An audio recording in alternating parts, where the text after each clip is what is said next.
Olá, é bom ter você de volta. E agora, com o fim do recesso judiciário, nós voltamos com o informativo do TST, com as decisões publicadas agora na primeira semana de agosto de 2018. O primeiro caso que nós vemos são os embargos 11.693 de 79 de 2015, no qual se tem a expressão do princípio da norma mais benéfica ou da condição mais favorável com relação à base de cálculo adicional de insalubridade. A emenda desse julgado traz que, na hipótese em que os reclamantes vinham percebendo o adicional de insalubridade sob determinada base de cálculo, por liberalidade da empresa, restou configurada a alteração contratual lesiva, pois o fato de a reclamada valer-se de base de cálculo diversa em prejuízo dos empregados, ainda que a pretexto de decisão do STF, configura afronta ao direito adquirido ao princípio da irredutibilidade salarial. Como é notório, o Supremo Tribunal Federal, por meio da súmula vinculante número 4, especificou que prevalece ainda a regra da CLT que determina o pagamento do adicional de insalubridade com base no salário mínimo para aquelas categorias ou para aqueles profissionais que não têm uma norma expressa, seja uma norma legal, seja uma norma coletiva, que expressamente determine a outra base de cálculo. Assim, nesse caso, a empresa, por liberalidade, ou seja, nenhuma outra imposição se lhe havia apresentado,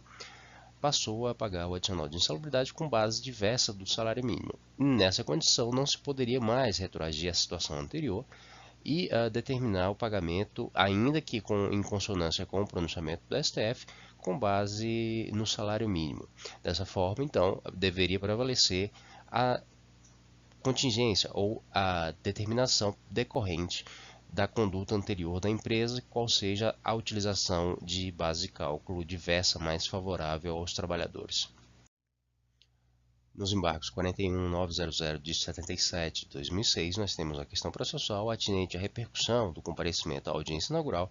de preposto que não é empregado da ré. Aqui, certamente, nós estamos vendo o caso que é anterior à reforma trabalhista, posterior à Lei 3.467, especialmente, como se denota, pela data de numeração do processo. O importante destacar aqui é que alguns casos ainda vão apresentar esse tipo de questões, então é interessante estar ciente dessa compreensão do TST acerca da matéria. Na emenda desse julgado se traz que, em controvérsia que o preposto que compareceu à audiência inaugural não era empregado da ré, o que equivale à sua ausência por irregularidade de representação. O recurso de revista deveria ter sido conhecido pela alegada contrariedade à súmula 377, uma vez que o Tribunal Regional afastou a sua incidência, quando deveria tê-la aplicado.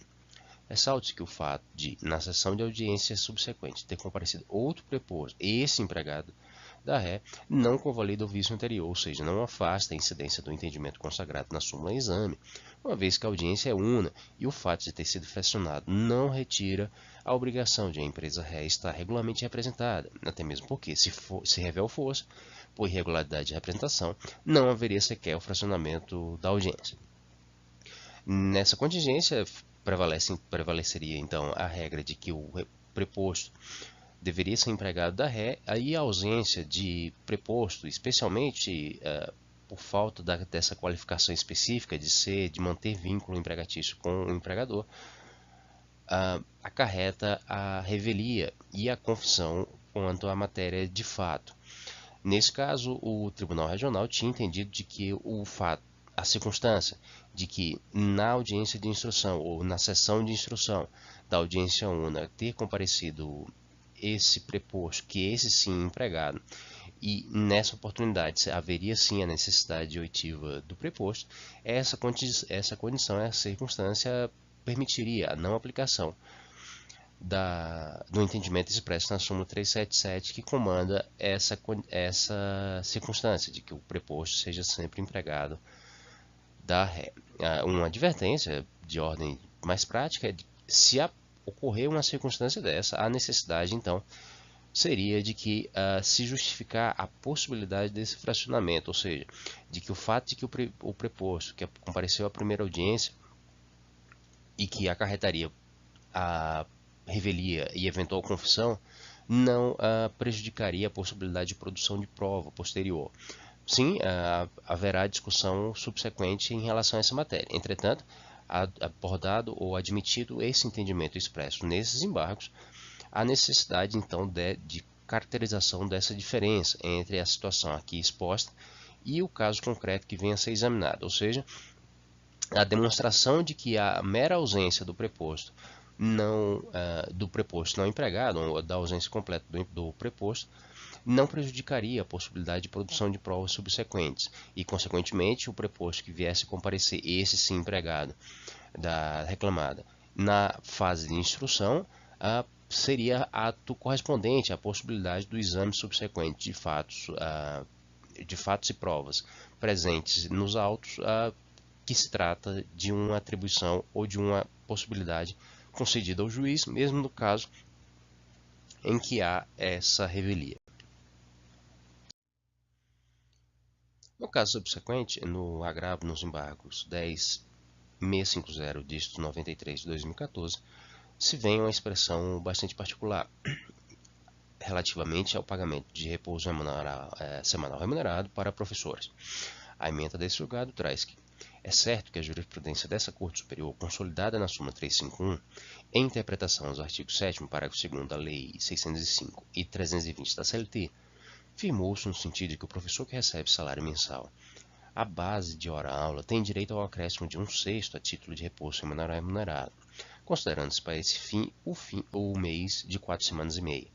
No caso, contudo, conforme decidido pela egrégia turma, esse entendimento não se aplica a reclamante ou hora agravante, pois a sua remuneração não se encontra vinculada ao número de aulas prestadas, mas à jornada mensal propriamente dita,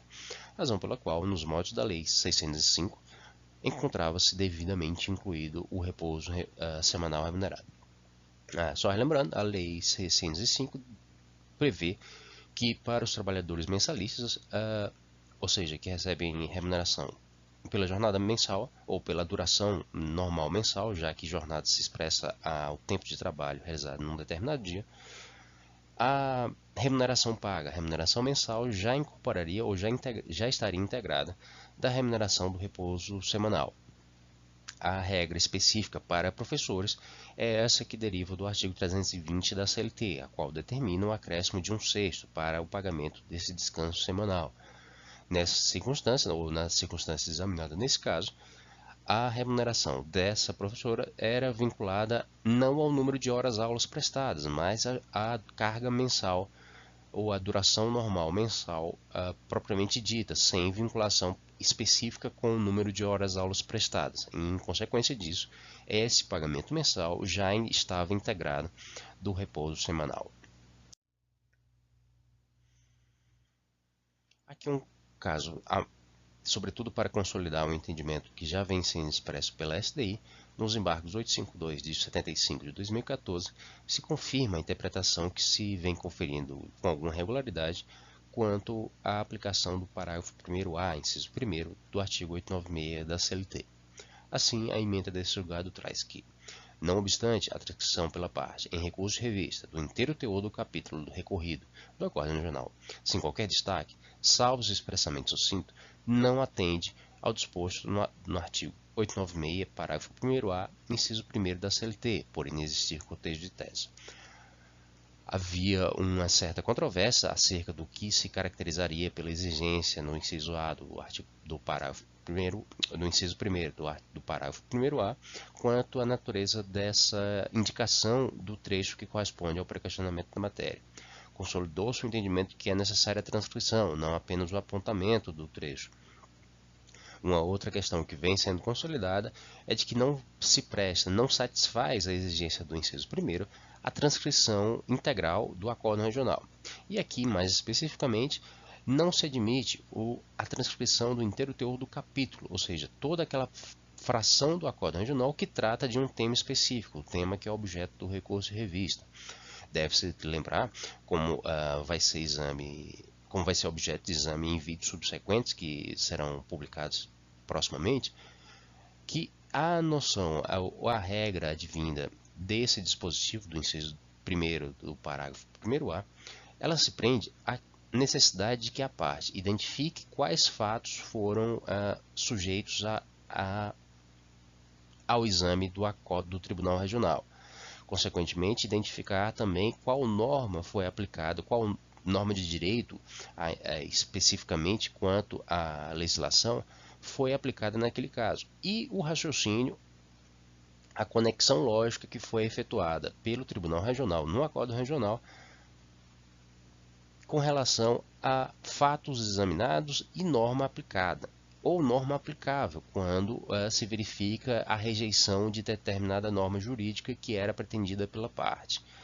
Nessa circunstância, a necessidade dessa demonstração dos fatos, do raciocínio empreendido, da valoração empreendida pelo Tribunal Regional e da norma que foi efetivamente aplicada, é impositiva para demonstrar esse cotejo de tese, em que a parte recorrente vai fazer esse mesmo trabalho, essa mesma exposição, demonstrando que, diante daqueles fatos, a norma correta a ser aplicada seria outra, impugnando assim especificamente os fundamentos do acordo regional.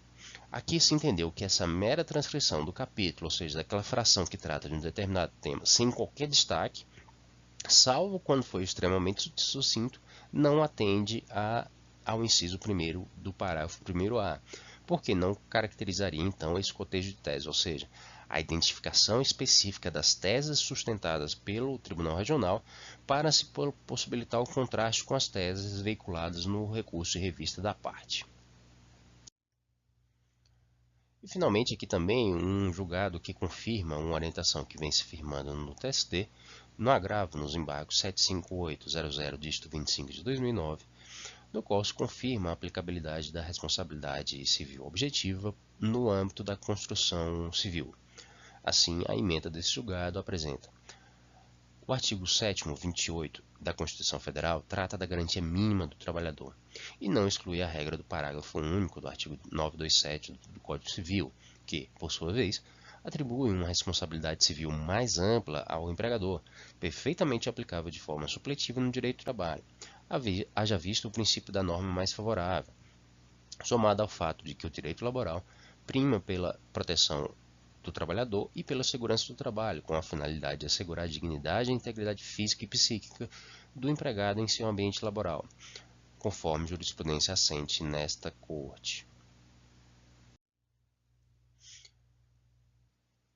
Então, esses foram julgados que nos pareceram mais relevantes, publicados agora na primeira semana de agosto de 2018.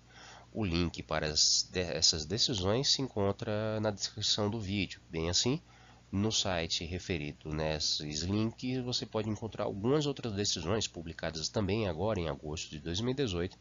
mas que, apesar de sua relevância, não nos pareceram dignas de integrar esse vídeo, mas que tenham a sua serventia para alguns casos de prática específica. Eu agradeço a atenção e nos vemos no próximo vídeo. Até mais!